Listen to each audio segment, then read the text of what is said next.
തെറ്റിന്ന് പശ്ചാത്തപിച്ചാൽ അള്ളാഹു നമുക്ക് നമ്മുടെ ജീവിതത്തിന്റെ മുഴുവൻ മേഖലകളിലും അനുഗ്രഹം തരാമെന്ന് ഖുർആനിൽ ഓഫർ തരികയാണ്. സഹോദരങ്ങളെ, ഇന്ന് പരീക്ഷിച്ചാൽ നാളെ നമ്മുടെ കുടുംബത്തിൽ അത് പുലരും.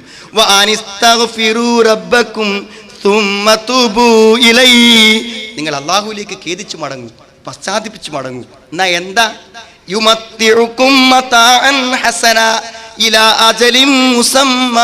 അള്ളാഹു നിങ്ങൾക്ക് നിശ്ചിത ഒരു അവധി വരെ നല്ല സുഖവും സന്തോഷവും ജീവിതത്തിൽ നൽകുന്നതാണ്. അള്ളാഹു നിങ്ങൾക്ക് സുഖവും സന്തോഷവും അനുഭവിക്കാനുള്ള വിഭവങ്ങളും അള്ളാഹു ജീവിതത്തിൽ തരാമെന്ന് അള്ളാഹു നമുക്ക് പറയാൻ മാത്രമല്ല, യുഅ്തി കുല്ലദി ഫളലിൻ ഫളലഹു, ഓരോരുത്തർക്കും അവനവൻ്റെ ശ്രേഷ്ഠത അനുസരിച്ചു കൊണ്ടുള്ള പ്രതിഫലം നൽകാമെന്ന് അള്ളാഹു വാഗ്ദത്തിൽ. എത്ര ആയത്തുകളാണ്! ഫഖുൽ തുസ്തഗ്ഫിറൂ റബ്ബക്കും ഇന്നഹു കാന ഗഫാറാ യുർസിലിസ് സമാഅ അലൈക്കും മിദ്റാറാ. നൂഹ് നബി അലൈഹി സ്വലാം പറഞ്ഞ ജനതയോട്, നിങ്ങൾ പശ്ചാത്തപിച്ച് മടങ്ങിക്കോളി, അള്ളാഹു മഴ തരുന്ന. സഹോദരങ്ങൾ, ഒരു പക്ഷേ പാപമാണോ നമ്മുടെ കുടുംബത്തിലെ ദുരന്തങ്ങൾക്ക് കാരണം, നമ്മുടെ വ്യക്തി ജീവിതത്തിലെ പ്രതിസന്ധികൾക്ക് കാരണം? ഈ ആയത്തൊക്കെ കേൾക്കുമ്പോൾ ചിന്തിച്ചൂടെ?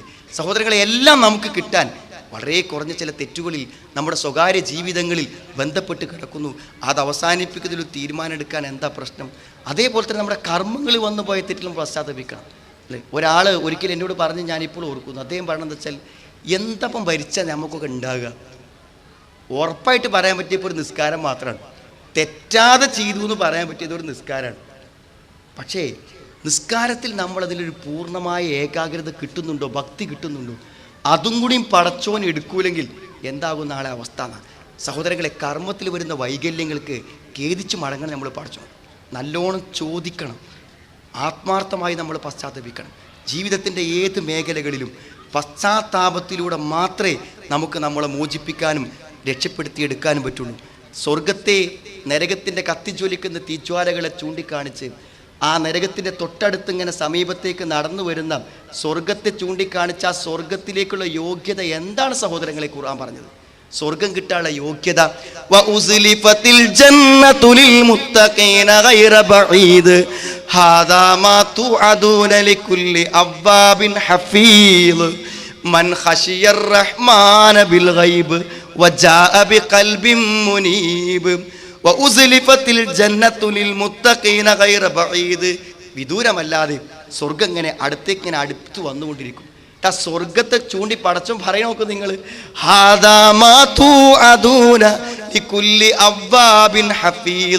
ഖേദിച്ചു മടങ്ങിയവർക്ക്, ജീവിതത്തിൽ സൂക്ഷ്മത പാലിച്ചവർക്കുള്ളതാണ് ഈ സ്വർഗം എന്നാണ് അള്ളാഹു പറയുന്നത്. ആ സ്വർഗത്തെ ചൂണ്ടിക്കാണിച്ചിട്ട് സഹോദരങ്ങളെ, ആ സ്വർഗം കിട്ടാൻ ഖേദിക്കുന്ന ഒരു മനസ്സും പശ്ചാത്തപിക്കുന്ന ഒരു മനസ്സുമാണ് ആവശ്യം. സഹോദര, ദീർഘിച്ച് പറയേണ്ട ആവശ്യമില്ല. നമ്മളെല്ലാവരും തീരുമാനിച്ച തീരുമാനം ധൈര്യസമയം നടപ്പിലാക്കുക. ചെറിയ പരിഹാസങ്ങളും ചെറിയ പ്രതിസന്ധികളും ഒക്കെ ഉണ്ടാവും. ഓഫീസിൽ നിന്ന് നമ്മളെ പരിഹസിക്കും, നമ്മൾ നാട്ടിൽ തിരിച്ചെത്തിയാൽ പരിഹസിക്കും, ഒരു പക്ഷേ ഭാര്യ പരിഹസിക്കും, ഭർത്താവ് പരിഹസിക്കും. സഹോദരങ്ങളെ, അതൊന്നും നമുക്ക് പ്രശ്നമല്ല. നരകത്തിൽ അനുഭവിക്കാൻ പോകുന്ന ചൂടിനേക്കാൾ, ഖബറിൻ്റെ ഏകാന്തതയേക്കാളും, നാളെ വരാൻ പോകുന്ന പ്രതിസന്ധിയേക്കാളും ഒന്നും വലുതല്ല. നമുക്കെല്ലാവരെയും മാറ്റിയെടുക്കാൻ അവസരമുണ്ട്. കാരണം ഇവിടെ വെച്ച് നാം ചെയ്ത ഏറ്റവും വലിയ പ്രവൃത്തി അതാണ്. ഇന്ന് നമ്മളെല്ലാവരും ചാരിതാർത്ഥ്യത്തോടെ മടങ്ങിപ്പോകുമ്പോൾ സഹോദരങ്ങളെ, ഇതിലേറ്റവും സന്തോഷിക്കുന്നവരാരാണെന്നറിയോ നിങ്ങൾക്ക്? ഇവിടെ പലരും സൂചിപ്പിച്ച കാര്യമാണ്. തൻ്റെ ഓഫീസിലെ സഹപ്രവർത്തകനെ കൂട്ടി വന്നവരുണ്ട് ഇവിടെ. ഇതുവരെ ഒരു ക്ലാസ്സിലും പങ്കെടുക്കാത്ത ഭാര്യയെ ഇതിനു വേണ്ടി നാട്ടിൽ നിന്ന് വിസിറ്റിംഗ് വിസയിൽ ഇവിടെ എത്തിച്ചവരുണ്ട് ഇവിടെ. സഹോദരങ്ങളെ, 4 ദിവസത്തെ ക്ലാസ്സുകൾ സമാപിക്കുമ്പോൾ ഇതെല്ലാം അവൾ കേട്ടല്ലോ, ഇതെല്ലാം അവൻ കേട്ടല്ലോ എന്ന മനസ്സമാധാനത്തോടു കൂടെ പിരിഞ്ഞു പോകുന്നവർക്ക് സഹോദരങ്ങളെ ആഹ്ലാദിക്കാൻ ഒട്ടേറെയുണ്ട്.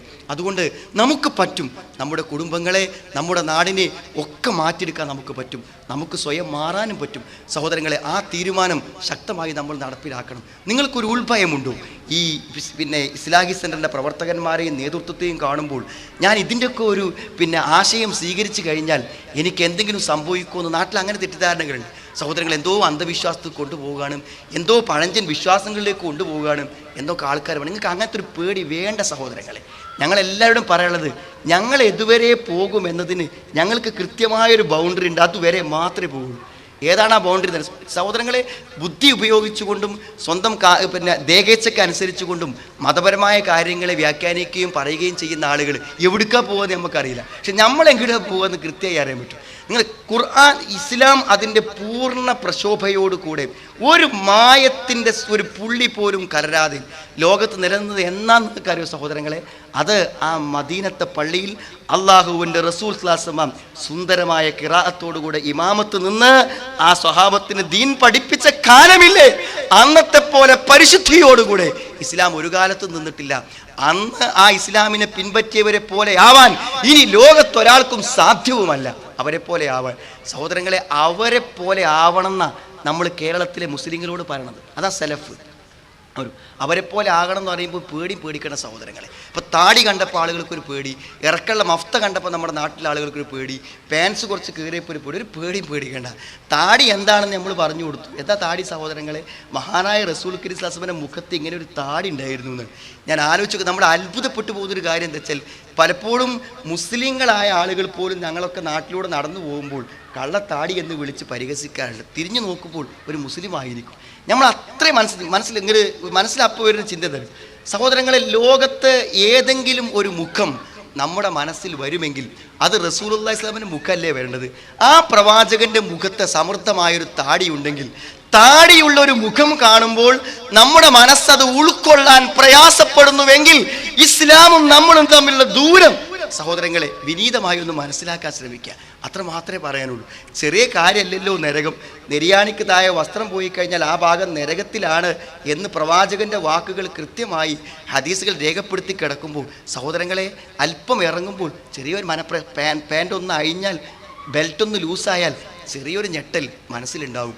അവിടെ സഹോദരങ്ങൾ ഒരു ഐഡൻറ്റിറ്റി കീപ്പ് ചെയ്യാനല്ല, KKICയുടെ പ്രവർത്തകനാണെന്ന് തോന്നാനല്ല, ഒരു മുജാഹിദ് പ്രവർത്തകനാണെന്ന് ഒരു ഐഡൻറ്റിറ്റിക്ക് വേണ്ടിയല്ല, നമ്മളെ ബാക്കി ഭാഗം നരകത്തിൽ പോകാതിരിക്കാനുള്ളൊരു സൂക്ഷ്മത മാത്രമേ ഉള്ളൂ.